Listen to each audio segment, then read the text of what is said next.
Porter wakes up and he eats his breakfast and he goes, I want to fight a Tafa. And then he eats his lunch and he goes, I hope I get to fight a Tafa. And then before he goes to supper, his manager slides a contract across the table and goes, Parker, you want to fight a Tafa? And he goes, yeah, sign me up for that again.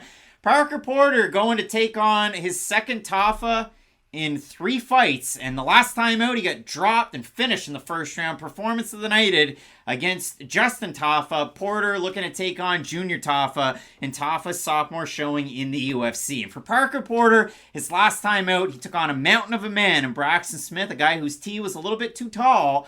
He got suspended by USADA. He got cut from the UFC. But Porter in that one showed off what we've seen from Porter in the UFC and abroad. The fact that Parker will strike, but it's always to clinch and then clinch for the double leg and get the takedown. The only thing that you don't like out of Porter's takedowns, or at least I don't, is that sometimes he shoots with his head out and his arms out, and he gets clipped and rocked quite a bit in those exchanges. You don't become 14-8 by being flawless. Nah, and the chin is there, and sometimes the receipt is too for Parker Porter. The thing about Parker Porter is, and please correct me, because this is how I've always felt about him, he kind of fights like a middleweight in the heavyweight division, but his body's massive. Like, he's got surprisingly good cardio for the weight division. He's got good pop on his movement. He's fleet of foot. 100%. He fights like a guy who is the middleweight and moved up to heavyweight.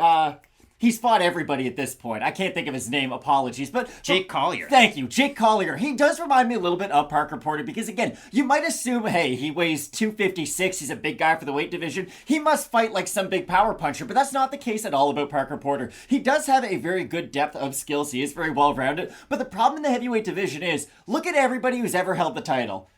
More than any other division, heavyweights can get away with just being specialists. Look at guys like Fabricio Verdum. I know he added a lot to his striking as his career progressed, but for a lot of his career, he was primarily a submission artist and BJJ fighter. Cain Velasquez has great boxing, but it was the wrestling that got him to the dance. Stipe, he is primarily a boxer. Like, most of these fighters at the top of the division, in heavyweight more than any, you can get away with being a specialist. But Parker Porter doesn't really have that one area that he can always win a fight at. Do you disagree with that, Parker? I think you threw darts on a board and you poked holes in your argument by mentioning their 2 good skills to make it all the way to the top. But they were all guys who emphasized one part of their game until later in their career. In this fight, Matt, for Parker Porter, he does struggle sometimes to close that distance, and he will get clipped. We've seen him against some good fighters in the UFC, but most have been outside of the rankings. The last 2 losses, Jailton Almeida and Justin Tafa. For Junior Tafa, made his debut against Muhammad the Motor Usman, and it was kind of what it was. Dana White put out one of those great tweets, if you don't know, now you know, Tafa versus Usman,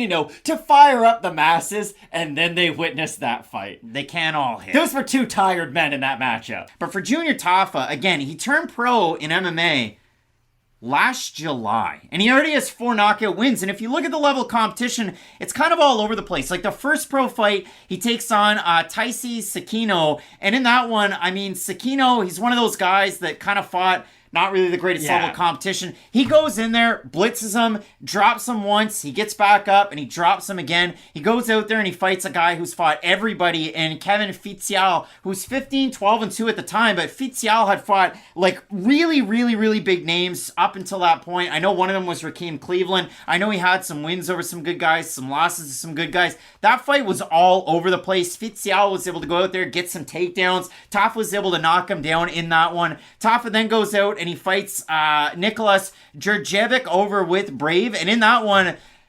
Djurdjevic runs across the cage, gets the takedown, and Tafa's in really compromised positions to start that one. He ends up somehow getting back up to his feet, lands an uppercut, drops his opponent, gets in top control, lands a ground and pound. And his last time he takes on, I'm trying to sound like I'm from Australia, takes on Tsuyoshi Sudario, who was a guy that wasn't allowed to be a sumo wrestler anymore because he hit a couple of clubbies, like in and around some of the fights, allegedly, but he was forced to withdraw from being a pro sumo fighter, was a decent pro MMA fighter, but in that one, it was the leg kicks, it was those long range attacks out of a guy like Tafa. And then I went down through and I watched some of these, glory kickboxing bouts that he had, because as a kickboxer, 23-5 with 19 knockout wins was Tafa, and the leg kicks are great, the uppercuts are great, the mixing from the body up to the head are some of the better weapons that he has, but out of even some of the losses and in the tournaments that he was a part of with Glory, he takes on Jamal Ben Sadiq. And if you know Ben he's Sadiq, very good. He's very good. He ended up being a champ and fighting Rico Had a Verhoeven. crazy fight with Rico, yeah. The way that fight went, early on in it, Tafa's cut falls out.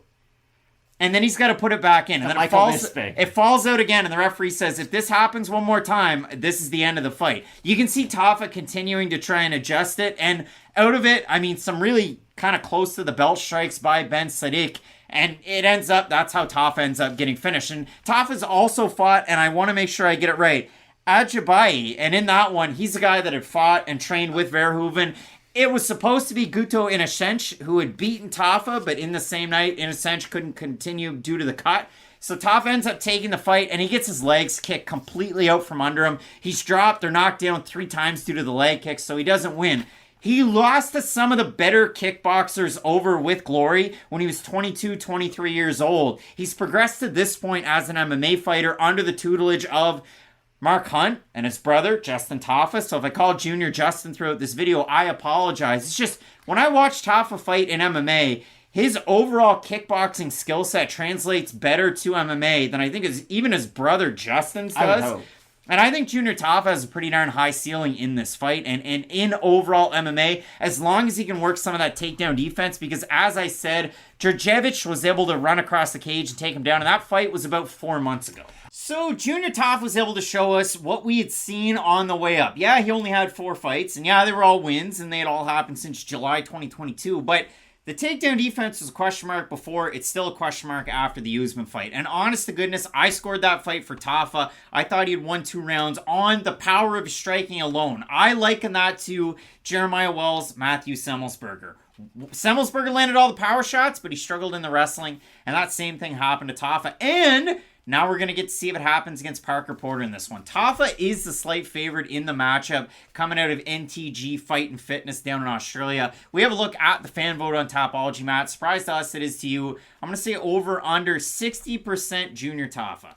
I think it's going to be under. I think it's going to be under. It's way over. 765 total votes, 83% Tafa, 88% by knockout for the 17% that have Porter, 58% by decision, 33% by knockout. Matt, it should be noted, Parker Porter, 249, his last time out, was the lowest he had weighed since his light heavyweight day when he fought John Jones. Porter was one of the bigger heavyweights that was out there, so he would look really fleet of foot against Braxton Smith.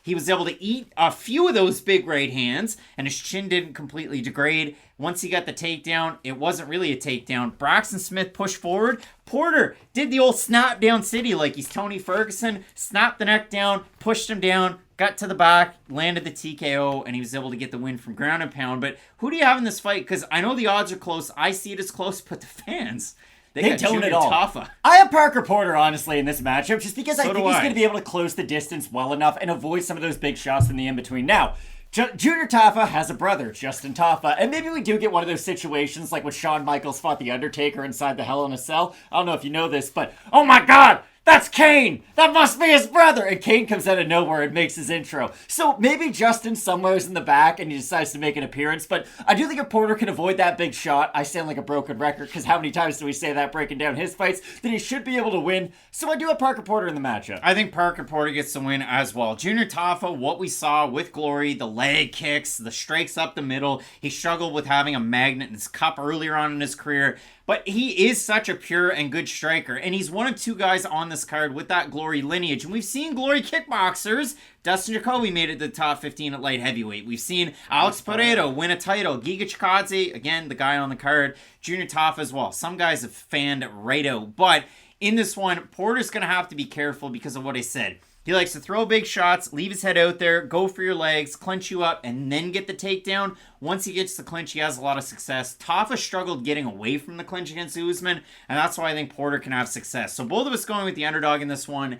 In Parker Porter out of the Heavy Hitters Club to get the win, but we'll see if Junior Tafa has what John Anik said his brother had, the touch of death, and it'll be an interesting fight at heavyweight in this one. Some big-time fights on this card, Matt, including the next one between Erin Blanchfield and Taila Santos. You're not going to want to miss it. Keep it locked in with Fight Night Picks, we always say. Let's get into it.